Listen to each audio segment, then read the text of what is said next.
Alors, on va aborder le deuxième volet, hein, avant, bon, la fin sera sur vous, hein, sur votre séjour à Paris, etc.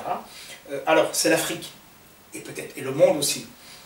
Alors, que pensez-vous de cette montée exponentielle, hein, de la secte Boko Haram, qui menace pratiquement 3 pays, en l'occurrence le Cameroun, le Niger même, qui est frappé au cœur, et le Niger, voire même le Tchad. Oui.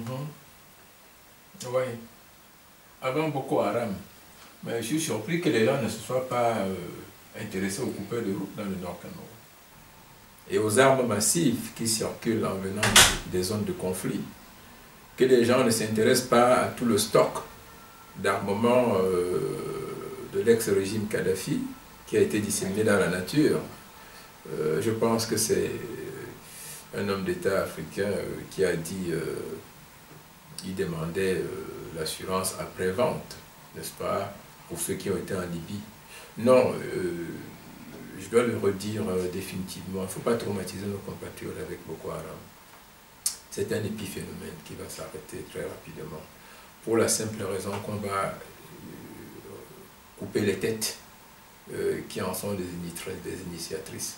Ce sont les Babangida, les Buhari et tout ça, les anciens présidents musulmans du Nigeria. Le problème, c'est que dès qu'ils se sont sentis qu'en réalité, le jeu démocratique pouvait tourner à une longue gestion du pouvoir par les gens du Sud, ils sont entrés dans cette logique-là. Malheureusement, ils ont créé ces groupes-là, paramilitaires, pour gêner le régime. Et je pense qu'une partie leur a échappé, un peu comme Al-Qaïda, échappé à son contrôle avec Armi et tout ça.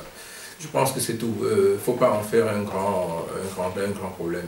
Bon, ce qui se passe en réalité, c'est que le contrôle des frontières en Afrique, nous sommes des pays qui n'avons pas effectivement réfléchi sur la structuration de la sécurité des institutions et du territoire. Nous ne sommes des États que de nom en réalité. C'est la fonctionnalité de l'État et le caractère opérationnel des institutions n'existe pas.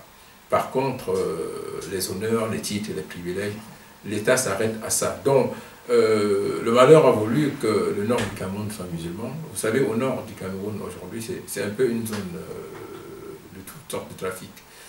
Beaucoup de nos citoyens au nord ont plusieurs cartes de nationalité, nigériane, tchadienne, nigérienne et même centrafricaine. Alors, évidemment, pour lutter contre cette situation, qu'est-ce qu'il faut faire? C'est simplement aujourd'hui une pensée stratégique collective des États qui subissent un peu le phénomène, mais ça va aller, je ne pense pas qu'il faut en faire un grand drame. L'erreur consiste à donner trop d'importance au phénomène tel que nous l'avons fait. Vous avez vu, nous avons écrit pour dénoncer le fait qu'on ait supprimé les étapes du Nord Cameroun. C'était une bêtise. C'était une manière de donner un signal à des gens que le Cameroun a perdu le contrôle de sa partie septentrionale. C'était une erreur.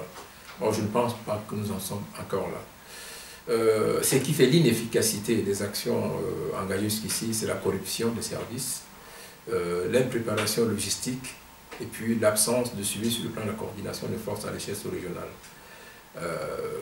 Je ne pense pas qu'il y ait au-delà de ça en réalité des alertes, et il n'y a vraiment pas d'alerte. Et ça va se mettre en place, ça va être éradiqué. Il faut ramener ça à des bandits.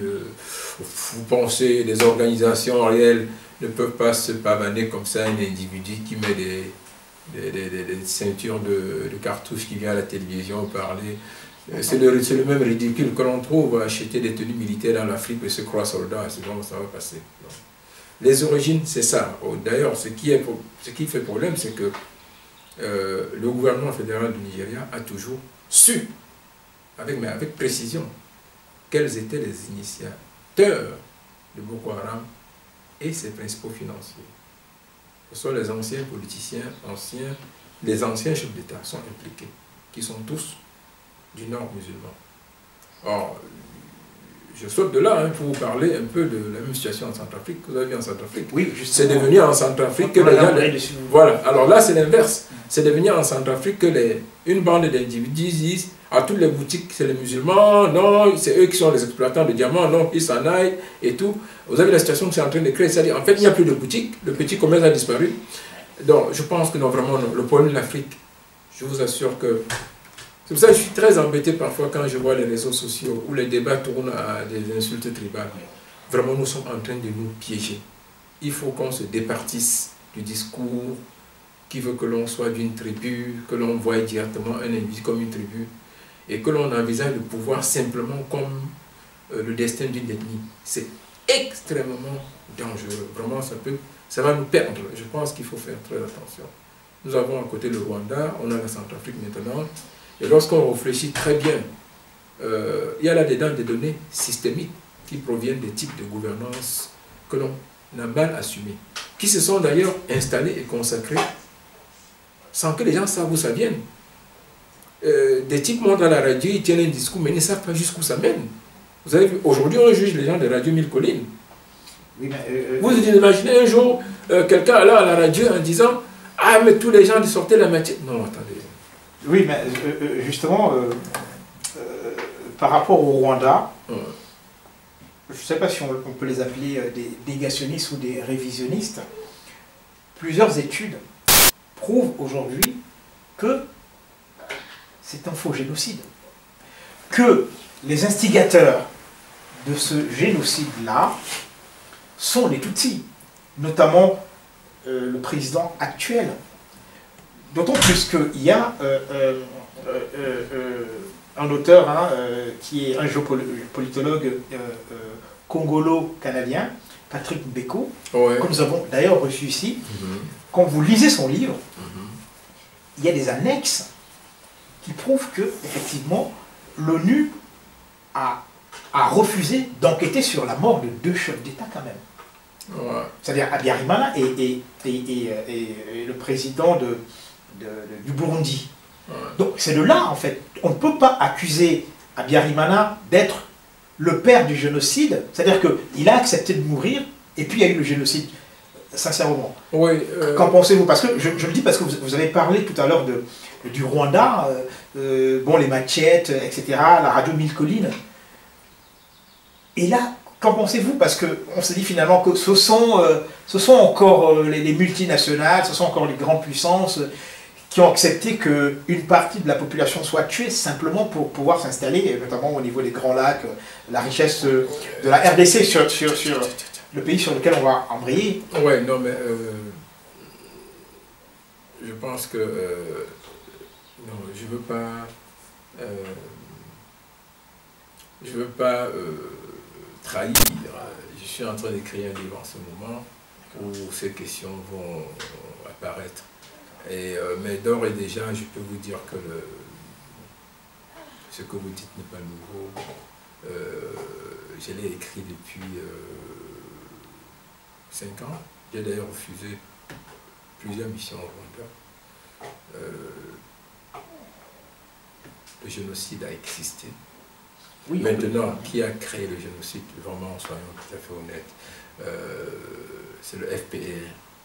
De Kagame, tout le monde le dit, qui a créé la situation. Tout le monde le dit. Et vous savez, à cause des intérêts géostratégiques importants aujourd'hui, le Rwanda est devenu un de pont pour le système de domination impériale anglo-saxonne dans le monde.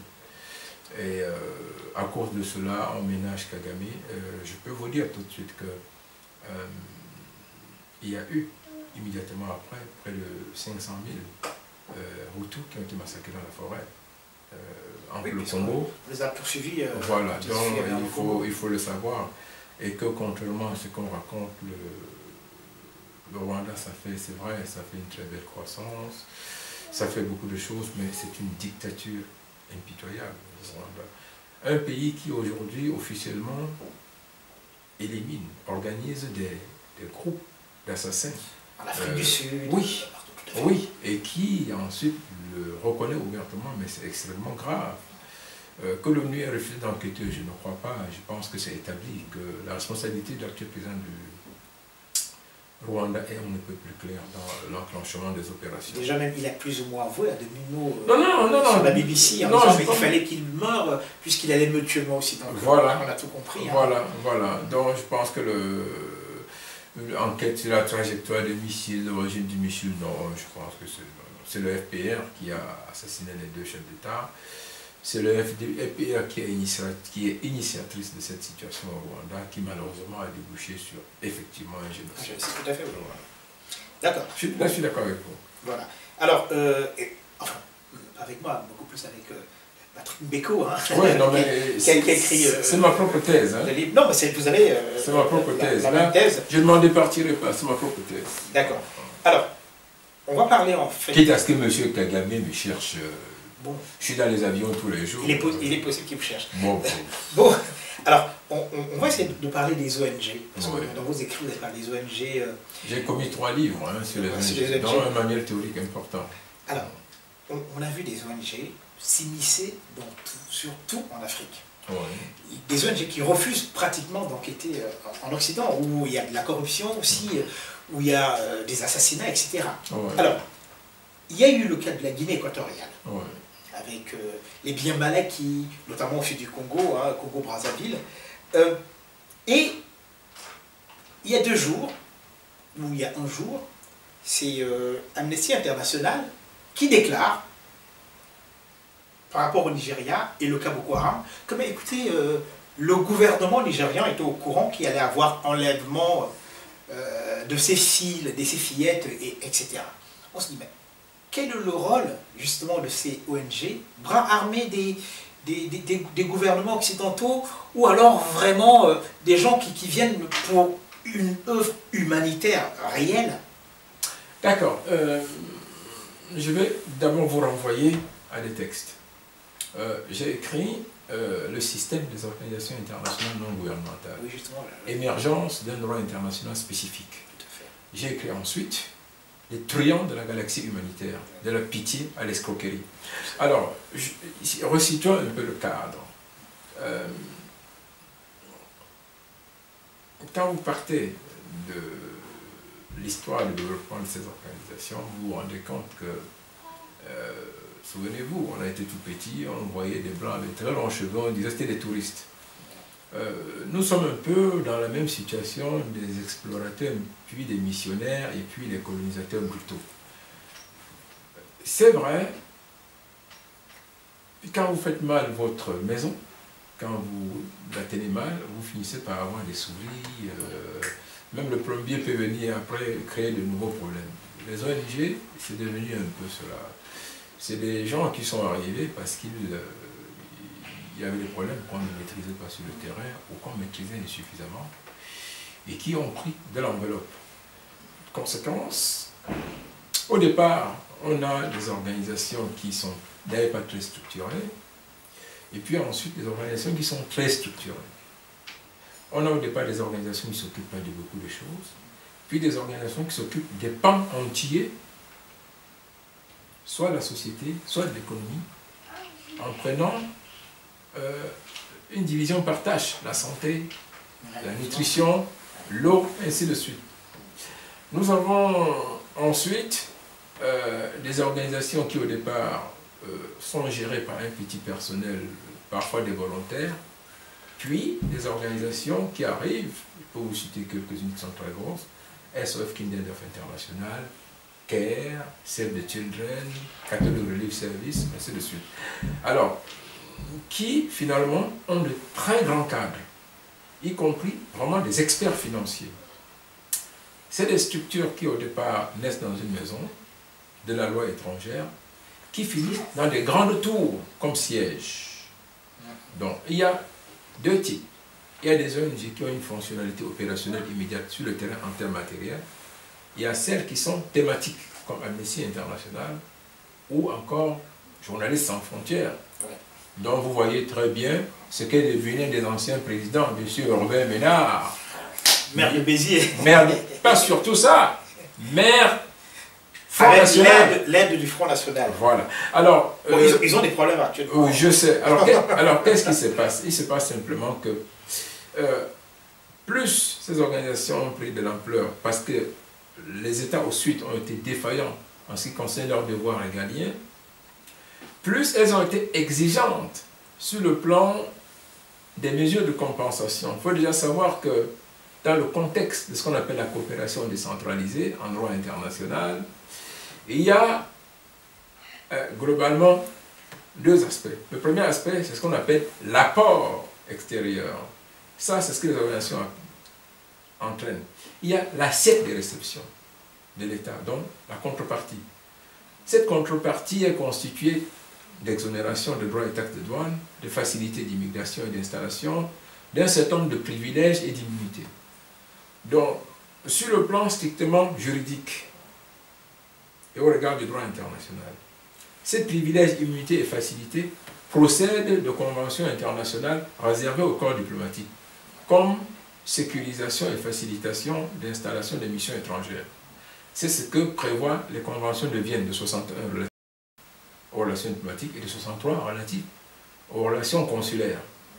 Or, petit à petit, ces organisations ont acquis les mêmes privilèges à travers des accords de siège, des conventions générales de coopération ou des protocoles de coopération simplifiés. À tel point qu'il y a une confusion pratiquement dans nos pays aujourd'hui, où vous trouvez des CMD et des CD,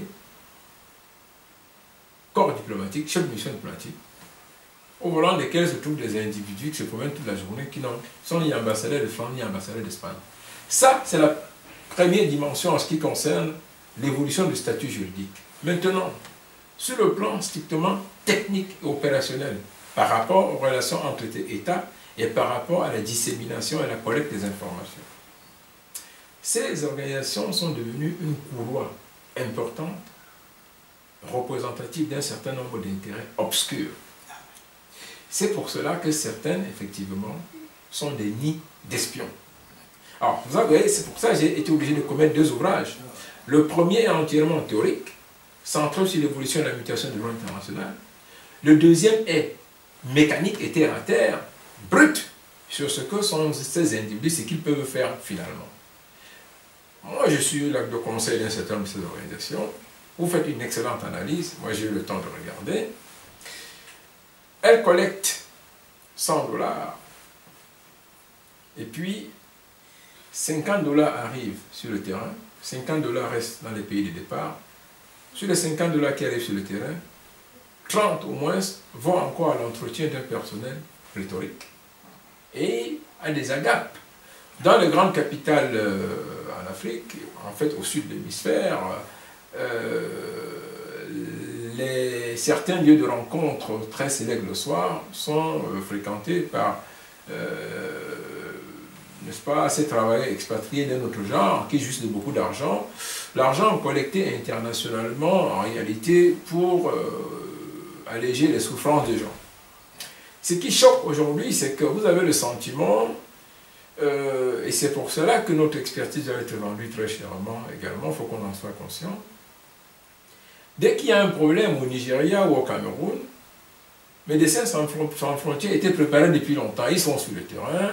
C'est Amnesty International qui fait la déclaration. Généralement, ils vont dire que c'est des deux côtés, tout le monde est responsable. Et après, on vous fera défiler à la télévision des photos d'enfants affamés et avec un numéro de téléphone et un compte bancaire. Alors, vous voyez, vous avez la mauvaise conscience d'individus qui ont 80, 100 ans, dont les parents ont été dans la coloniale, depuis leur salon, oh, et puis on appelle, oui, nous on va envoyer tant. Mais en réalité, ça tombe sur le néant. Donc, pour conclure là-dessus, évolution importante de leur statut avec une transformation vers des immunités et des privilèges réservés jusqu'ici au corps diplomatique interétatique. 3. Une gabegie importante, choquante, qui fait aujourd'hui qu'on assiste davantage à une nouvelle réorientation, n'est-ce pas, de la recherche du travail ou de la résorption du chômage de grands cadres des pays développés sous le couvert des ONG qui vivent confortablement dans les pays du Sud. Voilà les 3 axes pour répondre à cette question. D'accord. Alors on va entamer la dernière partie hein, de notre entretien. C'est déjà votre passage à Paris. On a appris hein, que vous avez déposé une plainte contre un journal français qui s'appelle le 1, je crois. Oui. Et que finalement, vous vous plaignez du fait que ce journal a brocardé un peu Barack Obama, en le traitant de nègre, n'est-ce pas, du noir qui est arrivé à la Maison Blanche et qui a favorisé en réalité la multiplication des mariages homosexuels, on va dire à travers le monde, pas seulement aux États-Unis. Et donc, vous portez plainte. On se pose des questions. Pourquoi portez-vous plainte contre ce journal-là? Est-ce que c'est simplement parce que Obama a la couleur de votre peau et vous vous sentez attaqué? D'abord, si vous lisez bien ma signature sous le texte du Comicody, ma qualité, hein, je me la suis donnée, je suis médiateur universel. En fait, ça veut dire simplement que je me considère absolument intéressé, même immédiatement interpellé par tout ce qui est injustice, par tout ce qui est abus, par tout ce qui est discrimination, par tout ce qui est en réalité rompt avec les principaux codes éthiques sociaux. Donc, que ce soit aux États-Unis, en France ou machin, je ne me laisserai pas faire. Voilà. Il se trouve simplement que sur la crise ukrainienne, comme vous le savez, il y a forcément là une redistribution de cartes, un nouvel éveil géostratégique dans la balance des forces à travers le monde. Et que la Russie joue aujourd'hui un rôle qui manifestement inquiète les milieux conservateurs occidentaux qui étaient convaincus qu'après la guerre froide, on pouvait maintenant sans doute marcher sur le reste du monde pieds nus et tout prendre. D'autant plus que la Chine, elle, s'occupe également souvent de gagner de l'argent aujourd'hui par tous les moyens. Bien. Et il y a une espèce de montée de l'anti-soviétisme, de l'anti-russe en Occident. Et on est surpris que des journaux, moi quand j'étudiais en France, j'avais toujours l'Humanité, et puis le matin et le Monde l'après-midi, qui était très libéral et qui d'ailleurs rencontrait les positions de l'Humanité sur beaucoup d'autres sujets. Mais toute l'intelligentsia libérale occidentale aujourd'hui a muté vers une droite impensable, une droite d'ailleurs qui me fait peur. Et il se trouve qu'un ancien journaliste très important, Éric Fotorino, du Monde, oui, a créé cette hebdomadaire qui s'appelle le 1, qui chaque semaine planche sur un sujet important. Avec plusieurs plumes qui interviennent, qui donnent leur avis. Pas n'importe quelle plume, oui, des plumes célèbres.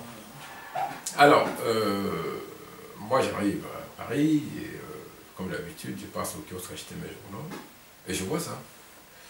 J'achète, le soir je lis tout. Et en page 3, j'ai lu cet article, ce monsieur... Je crois Duguin, c'est ça? Duguin, voilà, et le titre c'est Le tyran majoritaire, il parle de Poutine.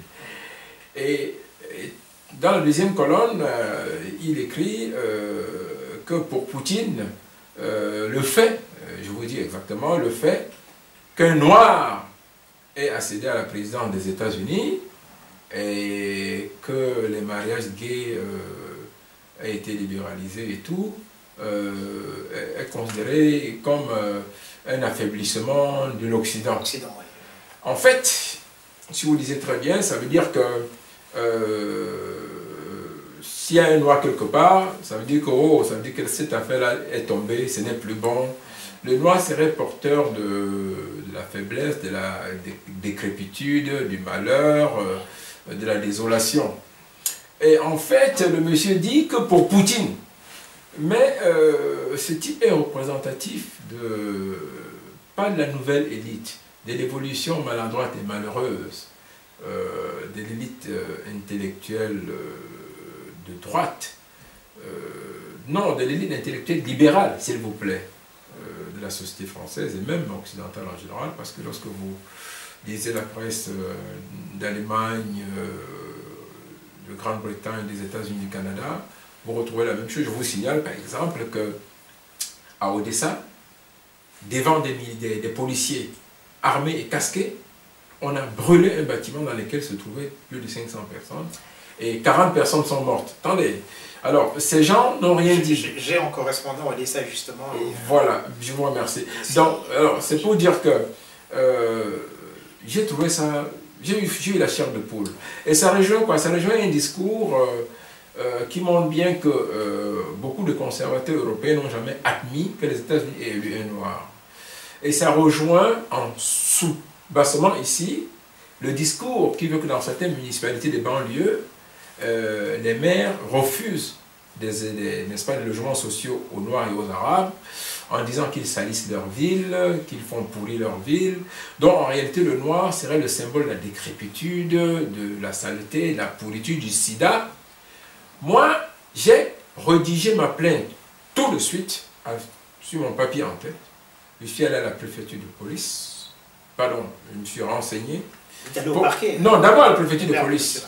Je me suis renseigné sur est-ce qu'ils avaient vu ça et tout, parce qu'ils ont une cellule de veille sur l'immigration là-bas, les problèmes d'immigration. Je connais très bien la cellule. Ils ont dit, ah mais tiens, c'est vous qui nous informez. J'ai dit, bon, moi je vais porter plainte. Ils m'ont dit, effectivement, le bureau du procureur. J'ai contacté donc un de nos frères qui est avocat à Paris, Séverin Pengen, avec qui je travaille régulièrement d'ailleurs. J'ai bossé avec lui sur plusieurs dossiers. J'ai demandé qu'il me représente comme conseil. Donc hier, moi-même, je suis allé chez le procureur de Paris, déposer ma plainte et j'ai obtenu une décharge. Elle était recevable et... Bien sûr. Et l'enquête est diligentée, voilà, puisqu'il y a les éléments... Voilà, je rentre au Cameroun en attendant rapidement d'être appelé pour le procès. Et je n'ai pas fait que ça. Je vous signale, parce que... Ça a été envoyé à l'ambassade des États-Unis. C'est pour vous dire que les questions d'injustice et tout, je peux me ruiner complètement. J'ai payé au moins 400 € de taxi hier, parce que j'étais au siège de Libération, de l'Humanité, du Monde. J'étais à Jeune Afrique. Ils étaient extrêmement contents quand ils ont vu ça. Ils ont dit c'est pas possible, c'est très bien. Donc voilà un peu pourquoi j'ai fait ça. Et je pense que je le ferai partout. Donc je pense que là, ce n'est pas le Lakam, ce n'est pas un Bamileke qui a attaqué, c'est simplement les Noirs. Et là, vraiment, c'est inacceptable. Voilà. Mais je vais vous taquiner un peu. Hein. Écoutez, bon, je suis là pour ça. Alors, c'est bien beau hein, ce que vous venez de faire là, cette plainte-là contre cet hebdomadaire français, là, le 1, n'est-ce pas? La question, elle est simple. Où étiez-vous, monsieur Sanda Tomé, lorsque, pendant la guerre en Libye, le même Barack Obama, qui était le chef de file, on va dire, c'est vrai que Nicolas Sarkozy était l'initiateur, hein, l'ancien président français, lorsque ces gens-là ont violé outrageusement la résolution onusienne 1973, en allant, c'est-à-dire qu'ils ont outrepassé cette résolution-là, en allant faire assassiner un président en fonction. Aucun juriste ne s'est penché dessus, personne n'en a parlé, jusqu'aujourd'hui. Il n'y a même pas eu d'enquête, alors qu'on connaît les assassins de feu Muammar Kadhafi, qui était quand même un leader africain qui comptait. Oui, je crois que d'abord, ce n'est pas la première fois. Plusieurs chefs d'État en fonction ont déjà été assassinés, ont été enlevés. Le cas du Panama est même très grave. Les États-Unis sont allés au Panama enlever un chef d'État pour aller le mettre en prison aux États-Unis. Je vais vous dire... Noriega, c'est ça? Oui, Noriega, Manuel. Je vais vous dire tout de suite que c'est vraiment triste. Nous sommes là confrontés à notre destin de manière brutale. Pourquoi? Parce que je vous parlais de Kagame tantôt. Lorsque vous voyez toutes les statistiques sur le développement humain, ne serait-ce même sur la couverture Internet et tout, la rapidité des connexions, le doing business, les pays les plus propices aujourd'hui pour qu'on puisse investir facilement, et bien, le Rwanda vient en tête. Tout à fait. Moi, je ne peux pas me consoler de ce genre de situation. Pourquoi? Parce que nous sommes interpellés aujourd'hui pour savoir si nous acceptons définitivement la condition d'esclave contre quelques petites compensations matérielles, y compris sous des dictatures, ou alors est-ce que nous optons en réalité, avec le risque de devenir, même comme la Guinée, un discours à la Sékou Touré. Je pense que la réponse est entre les deux. Ce qui s'est passé en Libye est inacceptable. Je regrette de le dire maintenant. C'est vraiment inacceptable. Dans le même temps, la question qu'on peut nous renvoyer, est-ce que nous ne sommes pas, nous, Africains, aujourd'hui, là je suis en train d'écrire le livre, hein, Puissance et faiblesse des nations, dans une disposition mentale qui nous met en posture d'avoir à célébrer des dictateurs simplement parce qu'ils tiennent un discours nationaliste et panafricaniste. J'ai peur que nous soyons piégés en réalité, parce que ce qui s'est passé en Libye, d'abord Kadhafi a été tué, il n'a pas été, on ne dit pas faire tuer. Kadhafi a été effectivement liquidé par les services occidentaux, ça c'est clair, parce que quand on revoit le film, d'ailleurs on n'a jamais établi exactement comment ça s'est passé, c'est assez inquiétant. Effectivement, il y a eu une violation de la résolution des Nations Unies. Pourquoi est-ce que la France de Sarkozy était si pressée d'aller en Libye? Pourquoi est-ce qu'ils ont créé cette alliance aussi rapidement pour faire changer complètement la Libye? Ça ressemble un peu à l'Irak, toute analyse faite après. Et ça pose effectivement un grave problème. J'ai souvent écrit, et je l'ai encore écrit à propos de l'Ukraine, où Obama a été extraordinaire, qu'il va entrer certainement dans l'histoire comme le seul président américain qui n'a pas engagé l'État-Unis dans une guerre. C'est vrai. Mais dans le cas de la Libye, la France a été simplement un bras armé d'une grosse coalition occidentale, mais dans le contexte d'une stratégie précise pour éliminer, même pas un régime, un individu. Or, lorsqu'on sait que quelques mois simplement avant, il avait été reçu à l'Élysée à Grand Pompe, il y a énormément d'interrogations. Et lorsqu'aujourd'hui, même à distance, on est interpellé par ces enquêtes sur le financement de la campagne de Sarkozy, où on apprend que Kadhafi lui a donné quelques millions d'euros. Franchement, en tant que citoyen, je m'interroge infiniment. Je dois vous dire que moi, je regrette profondément la disparition d'une de ces grandes figures, mais dans le même temps, je dis, personne n'a reçu un mandat de quiconque pour se mettre à la tête d'un peuple pendant 40 ans. Oui. C'est inacceptable. Je pense que là, nous posons le principe, mais dans le même temps, nous dénonçons un complot, parce que personnellement, la mort de Sankara continue de m'agiter tous les jours. Parce que je me demande toujours,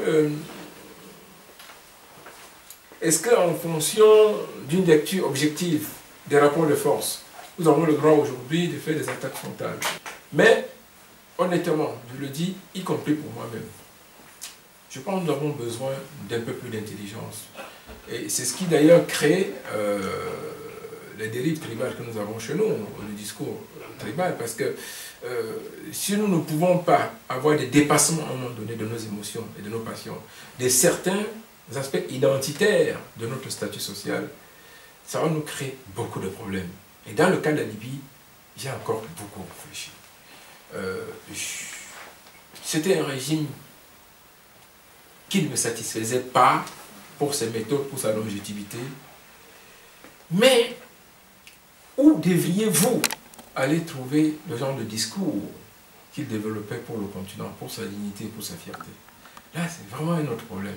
Parce que on peut ajouter le niveau de vie quand même qu'avaient les Libyens. Attendez, mais aujourd'hui c'est un champ de ruines. Mais c'est une catastrophe. Vous prenez l'Irak, mais vous direz la même chose. L'Irak n'existe plus. C'est impensable ce qu'on a Et les mêmes vont recommencer en Syrie, ce sont encore les mêmes qui sont en Ukraine, on ne sait pas, ils ne retiennent aucune leçon du passé. Qu'en pensez-vous? Je vous surprends.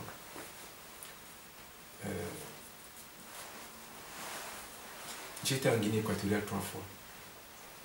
Si vous avez une occasion, allez-y. Allez-y. C'est pas très loin de mon village. Vous allez voir ce qu'un chef d'État africain peut faire de son pays. J'ai bavardé avec Obiang Nguema. C'est terrible. Je pense que même les jeunes qui ne sont pas encore nés, il est en avance sur eux. Authentique. Il me dit, mon fils, quand je n'avais rien, quand on était pauvre, personne n'est venu nous voir. Maintenant, le Fonds monétaire vient, il veut m'enseigner comment je vais gérer l'argent du pays. Moi, j'ai dit au Fonds monétaire que je rendrai compte aux Guinéens.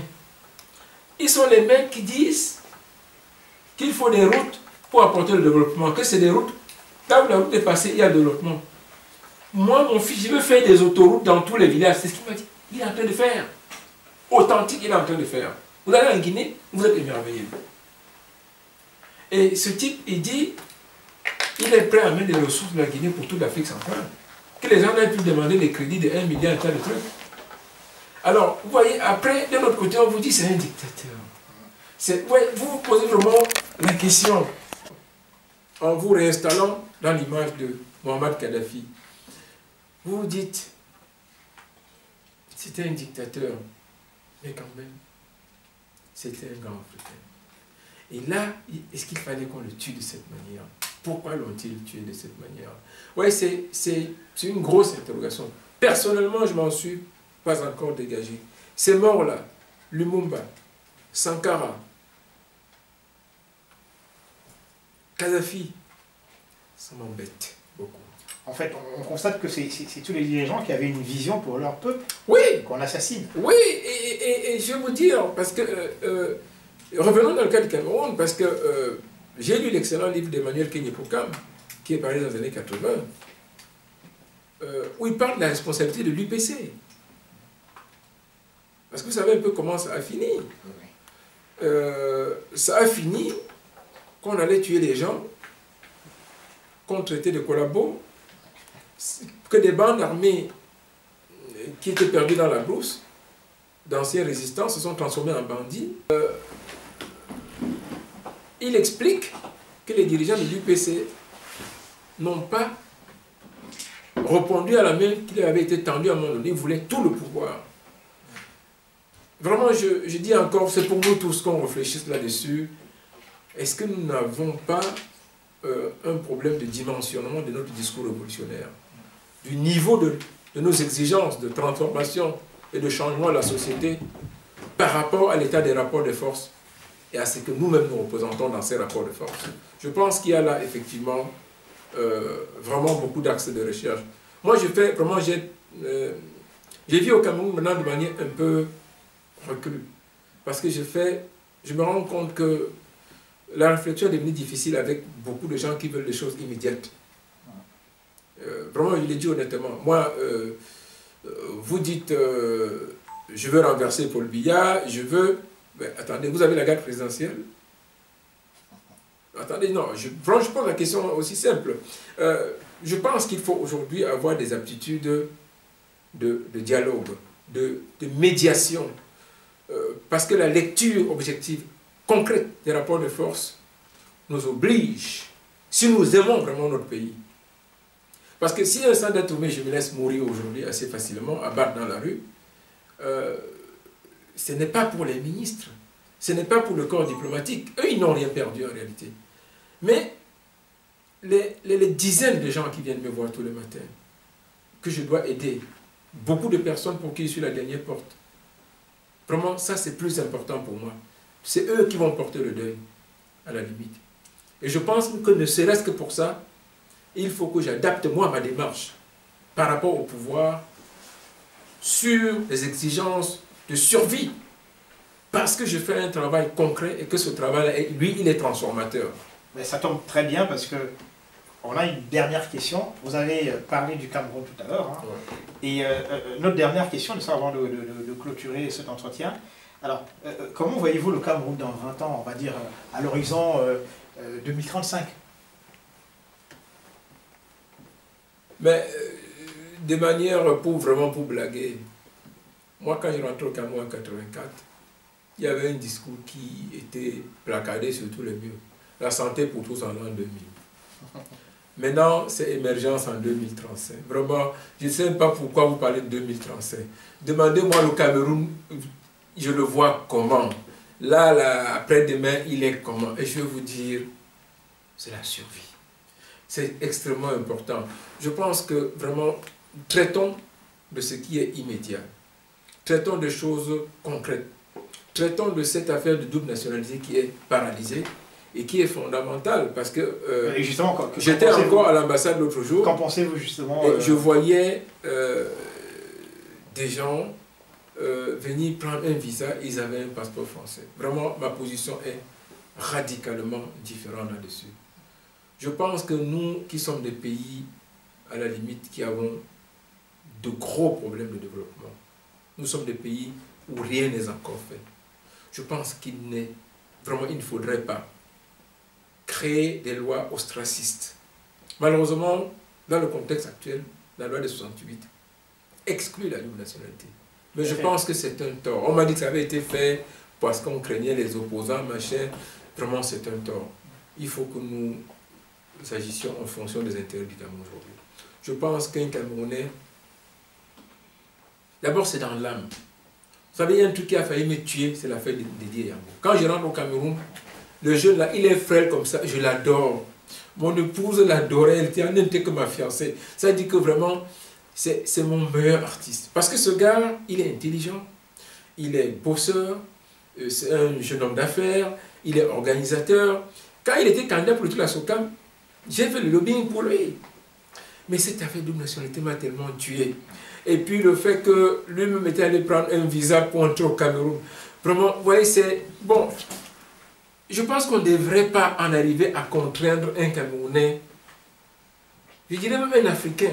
Mais pourquoi est-ce que nous, Africains, qui avons vraiment des problèmes distincts, nous pouvons nous sentir obligés de nous aligner sur des principes juridiques que l'on dit universels, mais qui en réalité sont des consécrations du colonialisme? Nous ne devrions pas poser de problème de double nationalité. En réalité, laissons les textes de côté. Vous allez à l'ambassade du Cameroun, vous voyez un de vos frères avec qui vous êtes tous les jours, que lui doit prendre un visa pour aller dans son pays. C'est pas l'affaire du pays là, c'est dans le sang. Je pense que vraiment, moi, ça m'embête infiniment. Et alors, je vous donne la dernière information. Il semblerait que, parce que j'ai travaillé dans les comités qui ont réfléchi dessus, quand j'étais encore au ministère des Affaires étrangères, j'ai représenté le ministère des Affaires étrangères dans les comités de travail qui travaillent au ministère de la Justice. Je peux vous dire qu'en réalité, le principe est acquis depuis. Malheureusement, il y a un certain nombre de notes de renseignements qui effraient le chef de l'État, ou à tout le moins qui lui conseille la prudence. D'abord parce qu'il y a une dégradation complète de la morale publique dans notre pays. La corruption a fait son lit et il n'y a plus aucune maîtrise en ce qui concerne la délivrance des passeports de carte nationale d'identité. On vous fabrique des actes de naissance dans les mairies et tout. Or, nous sommes un pays qui avons aujourd'hui, au bas mot, 7 millions de Nigérians, dont une bonne moitié a des papiers camerounais, et au moins 3 millions des étrangers d'autres pays, béninois, maliens, ghanéens, sénégalais et tout, tchadiens, et qui manifestement, là encore, une bonne moitié a des papiers camerounais. J'ai recruté un gardien, je vous raconte une histoire très simple, elle est récente, un gardien d'immeuble. Il y a eu un coup de vol dans l'immeuble et tout, c'est un garçon très honnête. Alors, on a donc commencé les enquêtes. Alors, il fallait qu'il présente ses papiers, il n'avait aucun papier. Je vous assure que c'est là qu'il a découvert, à mon avis, qu'il était nigérien, du Niger. Comme il disait qu'il n'avait aucun papier, un de ses amis a dit, mais tu m'avais montré une carte d'identité un jour. J'ai dit, Amadou, va apporter ça. Il allait m'apporter un récépissé de carte d'identité camerounaise, authentique. Mais il dit, tu as fait ça où et quand? Quand je lui pose la question, j'ai deux gendarmes avec moi, hein, qui sont venus pour les enquêtes. Je mets les gendarmes de côté et c'est moi qui fais l'interrogatoire. Dis-moi la vérité. Parce que je suis profondément touché. Ouais, c'est ce sentiment patriotique qui nous manque. Il faut aujourd'hui défendre le Cameroun. Non pas poser le problème en termes de dirigeants. Je dis, mais c'est pas possible. Vous vous rendez compte? Mais ça veut dire que nous, on n'a plus de pays. Tout le monde peut venir ici faire les papiers. Et comme j'insiste, il me dit qu'il a fait ça à Foumbot. Et que c'est un policier qui a fait ça, il a payé 100 000. Authentique carte d'identité provisoire, avec tout. Vous savez quoi le gendarme a fait? Le gendarme a pris, il lui a demandé, tu es né en quelle année, Amadou? Moi, je ne savais pas pourquoi le gendarme faisait ça. En fait, la date de naissance qu'il a donnée n'était pas celle qui était sur la carte. Parce que le gendarme a dit que très souvent, les gens qui leur font ça, eux me mettent n'importe quel âge. Donc, voilà un des éléments. C'est pour que nos compatriotes sont à l'étranger ne croient pas que c'est des actes de méchanceté que les gens font à Yaoundé. Non. En réalité, la loi est prête depuis. Mais il y a le chef de l'État a reçu énormément de notes qui lui conseillent. Non, tu vois, vraiment, on ne sait pas qui est qui pour l'instant. D'abord, laisser que... alors, d'abord, dans cette logique, beaucoup de dispositions sont en train d'être prises sur le plan administratif pour qu'on aille rapidement vers là et qu'effectivement la loi soit votée tôt ou tard. Non, tôt d'ailleurs, il faut dire pas tard. On va informatiser les actes de naissance. Ça va être lancé là. Je pense que c'est presque tout le projet est en place. Ça va être lancé. Ensuite, on va effectivement réorganiser. Vous savez que c'est Thalès. Les papiers que nous avons là, passeport, carte d'identité, c'est Thalès qui en a la maîtrise maintenant, même aux États-Unis. En Côte d'Ivoire, au Sénégal, partout, c'est Thalès qui fait la même chose. Donc, on va essayer de revoir le système de Thalès. Ils sont leaders en biométrie. Voilà, c'est ça. On va essayer de revoir ça et le Cameroun s'est donné comme objectif de sécuriser d'abord l'état civil, ensuite sécuriser les éléments civils en termes de documents de la nationalité, donc passeport, carte nationale d'identité, et puis faire passer cette loi. Et je pense que ça ne va pas tarder. D'accord. Bon, Monsieur Sanda Tomé, on vous remercie, n'est-ce pas, d'avoir accepté notre invitation. On a été très heureux de vous recevoir ici sur Diaf TV. Et finalement, que vous dire, bon séjour en France. Et on ne sait pas quand est-ce que vous rentrez au Cameroun, mais on a été vraiment très impressionnés par vos réponses, hein, qui ont été claires. Et sincèrement, on vous dit encore merci. Alors, chers téléspectateurs de Diaf TV, nous vous remercions de votre attention et nous vous disons à une prochaine fois. Merci. Alors, c'est bien. Merci. Mandela.